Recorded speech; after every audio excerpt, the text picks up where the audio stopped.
Questions are being raised today about the quality of care for elderly and disabled people in our society. 78 organisations have written to the Prime Minister calling on him to make reform of social care his personal mission. They warn that millions face a life of misery and fear. Well, we can talk now to someone who has first-hand experience of the system. Mary Jones is a carer for her son, and alongside her, Anne Roberts from the Carers Trust. Good morning to you both. Mary, let's talk to you first. You were living abroad and have had to come home to look after your son because he has mental health problems, doesn't he? Yes. Now, just tell us about what that means you face every day. Well, my son suffers from a very complex illness, which is not always recognised by the services, mental health services. So it's a severe form of OCD, and it means that he has intrusive thoughts all the time, which he does everything to avoid. So he locks himself away. And he won't see anyone. I mean, he'll see me, but that's all. So very hard for you to handle. And you presumably require support. Do you get support from social services, NHS? Well, my son has made 3 suicide attempts, the last being last Thursday. And I wouldn't say that I've received any support. I would say that I was quite invisible in all this. And a very difficult situation for Mary coming back from living somewhere else and having to sort of pick up threads in a place that was very strange to her. I mean, you're talking about, you know, millions of people facing a life of misery and fear. What, there are 6 million carers? Yeah, there's 6 million we think that are identified now, but we know the numbers are going to grow. So what do we need to do?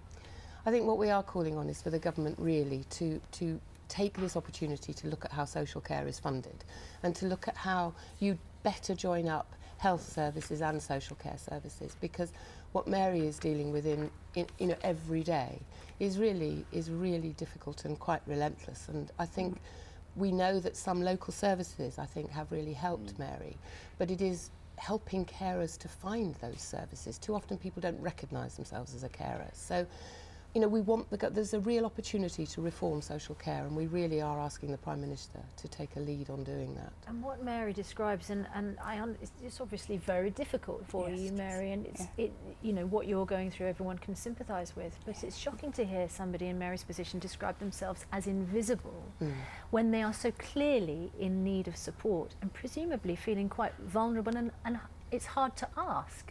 I think all of that is absolutely true, and I think it is about that recognition and helping people to actually take that step to recognise that they're a carer. And also, I think professionals understanding the expertise that people like Mary has, because they do that, they're doing this on a daily basis, so they're seeing at first hand what the person they care for needs. And I think it is about that recognition, and often it's about simply listening to them and helping with them to try and find some solutions. Mary, what specifically would make your life better today? I would like to be listened to by the health professionals. I would like some input into the care, and also I would like Toby to get the care that he requires, that we've been waiting for 18 months and hasn't come. It's psychotherapy and cognitive behavioural therapy, which is the optimum treatment for Toby's illness, and we still haven't had it. And we've had 4 psychiatrists, you know, giving different opinions, so nothing's been done, and they are about to send Toby home again today, and he will make another attempt on his life. So obviously I do need help. Yes. So, yeah, I mean, you know, we've had emails this morning from people describing not similar situations, but situations where they are feeling unable to cope with the demands of an individual who clearly needs much more support. Now, is this a matter of resources? Is this a matter of families unable to have the right conversations with the professionals? What is the issue here? Because even the government acknowledges that things need to change. I think it's a combination of all those things. I mean, what we've at Carers Trust, we've done some research which indicates people take a long time to recognise they're a carer. So there are local services out there. I mean, Mary gets some support from the Manchester Carers Centre, And that was somewhere that was suggested to her. But it was suggested to her quite a long way along her caring journey. If it had been suggested to her a lot earlier, then you would have been able, I think, Mary, to get into somewhere where at least people understood what she was, what she was dealing with. So better information. Better information earlier, much earlier. Of course, it's about more resources. We do need to make sure that there are local services that are available to people. Better information and better joining up between health and social care, better integration between the services, I think, so that people don't fall, it doesn't stop with health, and it's joined up so that in communities people are better supported. And thanks very much, Mary. Thanks, and we wish you all the very best. Thank you very much. Thank you.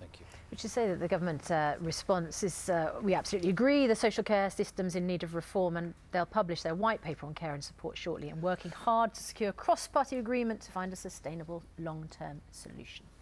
Going to take another look at our top story this morning.